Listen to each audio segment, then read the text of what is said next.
As the sleek private jet belonging to tech titan Elon Musk sliced through ominous storm clouds, a sudden bolt of lightning illuminated the sky, briefly pulling his attention away from the tablet in his hands. Flying didn't unnerve him, after all, this was a man who engineered rockets, but something about this tempest felt unusual. "How much longer, Reggie?" Elon called toward the cockpit, where Captain Reginald Dawson wrestled with the controls amid turbulent weather. "Roughly 3 hours, sir," Dawson replied steadily. "This storm wasn't on our radar when we departed Tokyo, but it should clear soon." Elon nodded, returning to his notes from a recent tech summit. The trip had been fruitful, new alliances for his ventures and a batch of promising concepts for the future. Beside him, his assistant, Leora Chang, typed furiously on her laptop. "The Texas crew is buzzing about your latest battery blueprint," she remarked without looking up. "Simulations are already underway." A faint smile crossed Elon's lips. Leora was unmatched as an aide, always anticipating his moves and unafraid to challenge his wilder notions. Her sharp intellect and sharper wit kept him anchored, even as his mind soared into the cosmos. Abruptly, the plane lurched downward. Elon's tablet shot upward, smacking the ceiling before crashing to the floor with a thud. Leora's laptop slipped from her grasp as the cabin lights flickered. "Sorry about that," Captain Dawson's voice crackled through, "just a bit of turbulence." But Elon caught the strain beneath the pilot's calm tone. After 15 years of flying together, he could tell when Reggie was masking concern. Another jolt rocked the aircraft, this one fiercer, shuddering through the frame. Rain lashed the windows like furious fists, and a sharp ping echoed inside, followed by a red warning light flaring on the wall. "Mr. Musk, Miss Chang," Dawson's voice tightened, "I need you both buckled in, now." Leora snapped her laptop shut as a grinding screech erupted from the left engine, quickly dissolving into an eerie silence, the worst sound imaginable at 30,000 feet. "First engine's gone," Dawson announced, his hands darting across the controls. "Second's overheating. We're losing altitude." Elon gripped his armrests. He'd faced risks before, but those were calculated, on factory floors or test sites where he held the reins. Here, trapped in a metal tube hurtling over the Pacific with failing engines, he was powerless. "What's the play?" Elon asked, his mind already racing through fuel reserves, distances, and odds of survival. "Working on it, sir," Dawson replied, his composure unshaken despite the chaos. "There's a small island about 40 miles south, not much to it, but it's got a beach we might use." "Might?" Leora echoed, her knuckles whitening as she clutched her seat. "It's our best shot," Elon said, meeting her gaze. Fear flickered in her eyes, not panic, just the raw dread of someone staring down the abyss. "We'll be fine." The plane tilted left as Dawson adjusted their heading. The second engine sputtered a guttural wail before settling into an uneven stutter. "Mayday, mayday, mayday," Dawson's voice boomed over the intercom as he issued a distress call. "This is private aircraft, tail number 775X, Ray. One engine down, second failing. 2 passengers plus crew aboard. Attempting emergency landing at these coordinates." Static swallowed the rest. The radio was dead. The jet dropped again, this time relentlessly, a controlled descent veering toward chaos. "Secure anything loose and strap in," Elon shouted, unbuckling briefly to grab items turned projectiles in the cabin. Leora joined him, snagging a flying coffee mug before it smashed against the wall. They moved fast, tethering laptops, tablets, and bags. At 20 miles from the island, Dawson called out, "Brace for a rough landing." Through gaps in the storm clouds, Elon glimpsed the dark blue expanse of the ocean, no ships, no planes, just endless water. Then, a sliver of green and white emerged through the tempest. "There's the island," Elon pointed. "Can we make it?" "We'll find out," Dawson replied grimly. The second engine roared its final protest before falling silent. The sudden quiet was deafening. Now a glider, the plane bled altitude with every passing second. "Back to your seats, buckle up," Dawson ordered. Elon and Leora complied, and he reached over, giving her hand a quick squeeze. "Tech summit in Tokyo, crash landing on a deserted island, still beats last month's board meeting," he quipped. Despite everything, Leora let out a shaky laugh. "If we survive this, I'm due for a raise." "Deal." The island loomed larger in the windows, a small speck, perhaps 3 miles wide, with a stretch of white sand on one side and jagged cliffs on the other.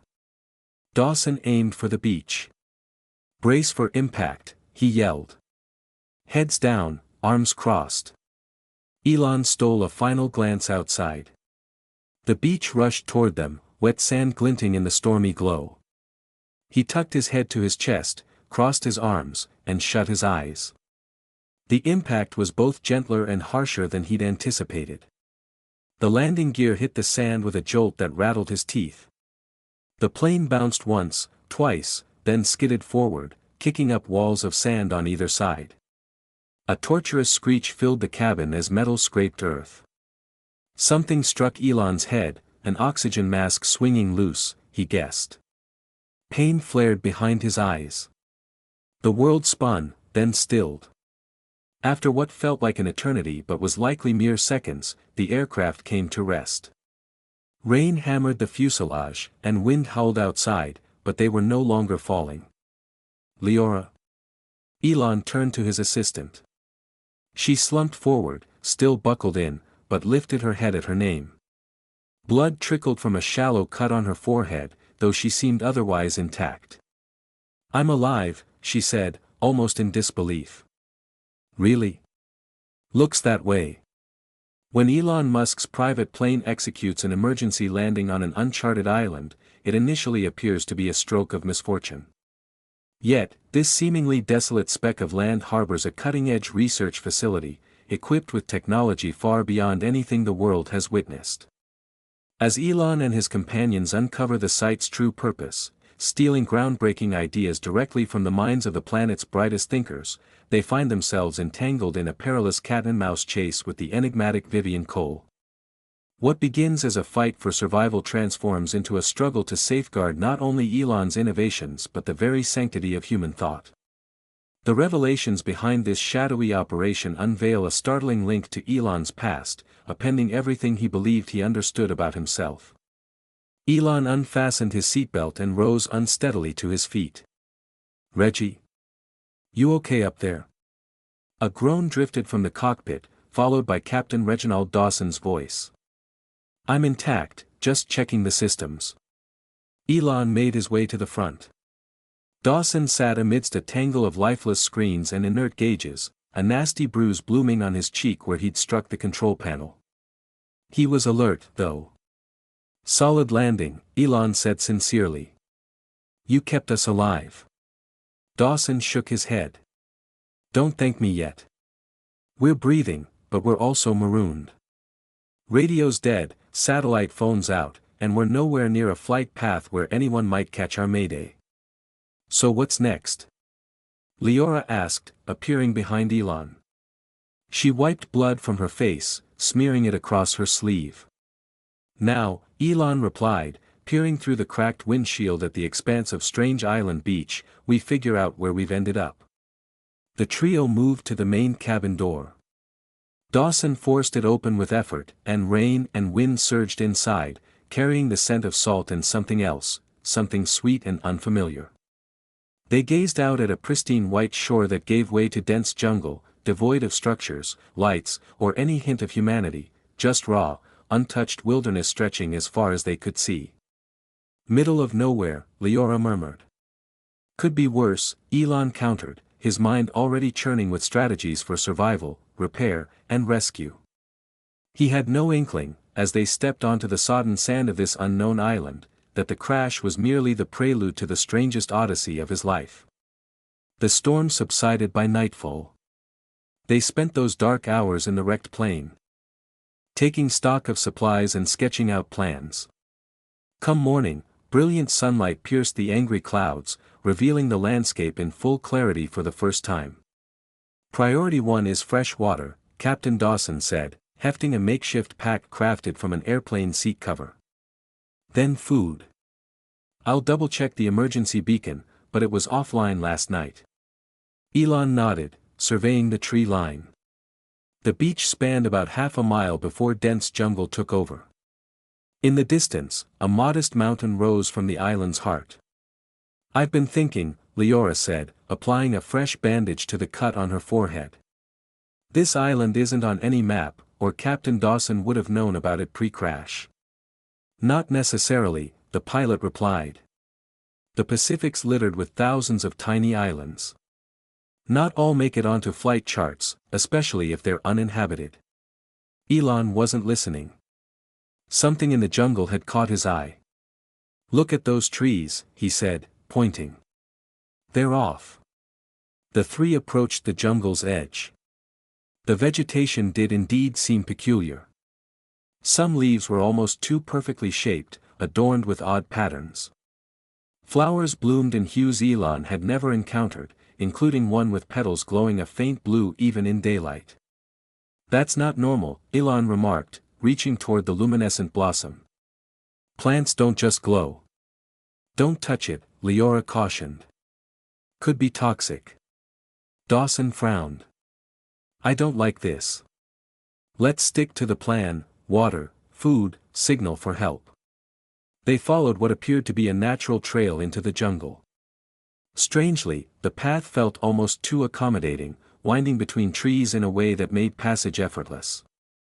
Does this look like someone else's trail? Leora asked after 20 minutes of walking. Elon had been wondering the same. Too tidy for an animal track, he agreed.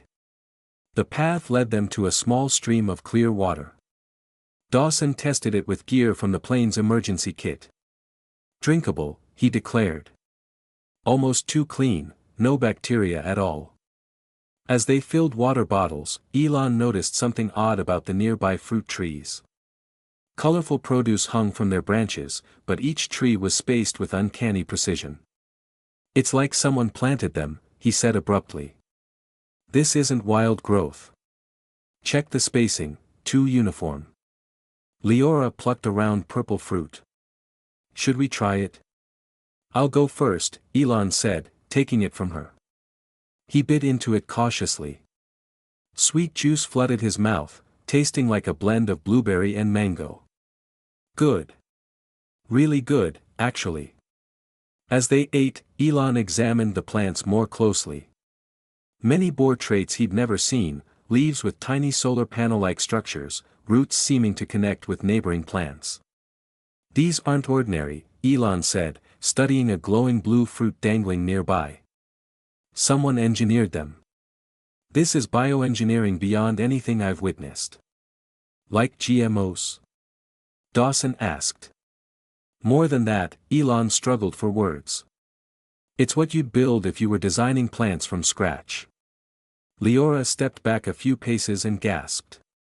Guys, over here. Half buried in the sand by the stream lay a metallic object the size of a dinner plate. Elon brushed away the sand, revealing what looked like a sophisticated tech device, no visible buttons or screens. What is it? Dawson asked. No clue, Elon admitted, turning it over in his hands. But it's not something you'd pick up at a tech store. The alloy feels different. It was cool to the touch despite baking in the sun, its surface etched with a pattern that shifted under different angles. Nothing Elon had seen, even in his cutting-edge facilities, resembled this. We should keep moving, Dawson said, eyeing the surrounding jungle warily. Head higher up, maybe spot some ships. The farther they ventured along the trail, the more bizarre plants they encountered, occasionally stumbling across other metallic objects half sunk in the earth. Eventually, the path opened into a clearing dotted with fruit trees and what resembled a vegetable patch. This isn't natural, Leora said, staring at the neat rows of crops. Someone's been here. Dawson crouched suddenly, inspecting the ground. Footprints, he said quietly. Human. Made today or yesterday. A chill ran through Elon despite the warm air. we're not alone. They followed the tracks to the clearing's edge, where they vanished into another thick swath of jungle. As they debated, Dawson pointed to the distant mountain. We need higher ground before sunset. Maybe we'll see. A sound cut him off. A faint hum emanated from deep within the jungle, rising and falling in a rhythm that felt almost melodic yet unmistakably mechanical. What's that? Leora whispered. Let's find out, Elon said, already advancing toward the noise. The trail widened as they proceeded, clearly maintained. They passed more gardens brimming with strange flora, some with leaves that tracked their movement like living solar arrays, others bearing geometrically shaped fruits no natural evolution could produce. As evening approached, they emerged into another clearing. From there, they spotted lights flickering through the trees ahead, a soft blue and white glow pulsing gently in the gathering dusk. Electricity, Elon said. Someone's got power here. Or something does, Leora added softly. Dawson checked his watch. It'll be dark soon. We should head back to the plane, it's safer. Elon stared at the distant lights. Every instinct urged him to investigate, to unravel the enigma. Yet, the pragmatic side of Elon's mind recognized Dawson's wisdom. Venturing into unfamiliar jungle terrain after dark posed real risks. We'll return at first light, Elon resolved. As they turned to head back to the shore, a rustling halted them in their tracks. Twigs snapped, and something shifted through the underbrush. They stood still, ears straining. The jungle fell silent, even the odd humming ceased. Then, as the quiet grew oppressive, a voice pierced the shadows between the trees. Greetings, Mr. Musk. We've been anticipating your arrival. Elon's pulse skipped. Captain Dawson instinctively stepped in front of him and Leora, his hand inching toward the emergency flare gun at his waist. From the darkness emerged a woman in her mid-30s, her copper hair neatly tied back. She wore a plain gray jumpsuit, unmarked by logos or insignia. Her smile was warm, but her eyes held a guarded edge. I'm Zara, she said, raising empty hands to signal she posed no threat. I'm one of the researchers here. We detected your plane's emergency landing and were preparing a team to assist. Researchers, Elon echoed, his tone probing. What exactly are you studying on an uncharted speck in the middle of nowhere? Zara's smile widened. The future, Mr. Musk. Something you're well acquainted with. She gestured toward the distant lights. Please, come with me. We have food, proper medical supplies, and communication tools. You'll be able to reach your team and let them know you're safe. Leora and Dawson glanced at Elon, awaiting his call. After a brief pause, he nodded. Lead on, he said. But I've got questions, plenty of them. I'd expect nothing less, Zara replied, turning toward the glow. We can answer some. Others, she let the thought trail off into the humid air. They trailed her through the dimming jungle. The path now revealed itself as unmistakably man-made, lined with those peculiar glowing plants that cast just enough light to navigate. After about 10 minutes, they reached what appeared to be a solid rock face on a hillside. Zara pressed her palm to the surface, and to Elon's astonishment, a concealed door slid open silently, revealing a brightly lit corridor. Welcome to Project Genesis, Zara said, motioning them inside. Beyond the entrance lay a sprawling facility that defied the wild exterior. Stark white walls, gleaming floors, and sleek, modern equipment lined the hallways. Staff in matching gray jumpsuits moved with purpose from room to room, many pausing to eye the newcomers. This is unreal, Elon whispered, taking in the technology around him. Some devices looked like refined versions of his own company's innovations, while others were entirely alien to him. How long has this been here? Dawson asked, his voice taut with suspicion. This specific site? About 8 years, Zara answered. But our efforts stretch back much further. She guided them to a room furnished with plush chairs and a table laden with fresh fruit, bread, and what resembled roasted vegetables. Please, eat. Then we'll talk. The food was exceptional, surpassing anything Elon had tasted even in top-tier restaurants. The vegetables burst with flavor so vivid they almost seemed engineered, yet they were clearly organic. These are from our agricultural program, Zara explained, noting Elon's reaction. Enhanced nutrient profiles, optimized taste, designed to thrive in any climate with minimal water. You could end world hunger with this, Leora said, inspecting a faintly glowing, carrot-like vegetable. That's one of our aims, Zara nodded. Along with tackling a few other pressing human challenges. After the meal, Zara escorted them to guest quarters, simple but comfortable rooms with beds, showers, and clean clothes. Rest tonight. Tomorrow, Dr. Finch will meet you and explain more. What about contacting our people? Elon pressed. They'll be searching for us. A flicker of something, hesitation, perhaps unease, crossed Zara's face. Our comm system is under maintenance, I'm afraid. It should be operational by tomorrow. For now, rest assured your crash site is secure, and your belongings will be brought here. Once Zara departed, the trio huddled in Elon's room to debrief. I don't trust her, Dawson said flatly. This whole setup feels off. Why hide a high-tech research hub on a nameless island? And how did they know who you are? This concludes our narrative journey. I trust you found this gripping saga of intrigue, cutting-edge innovation, and astonishing discoveries captivating. From where are you tuning in today? I'm curious to learn which corner of the globe this tale has touched. If this escapade held your interest, please give this video a thumbs up and consider subscribing to the channel for a steady stream of compelling, mind-expanding stories just like this one. Fresh material is posted frequently, ensuring you're always in the loop for the newest spellbinding adventures.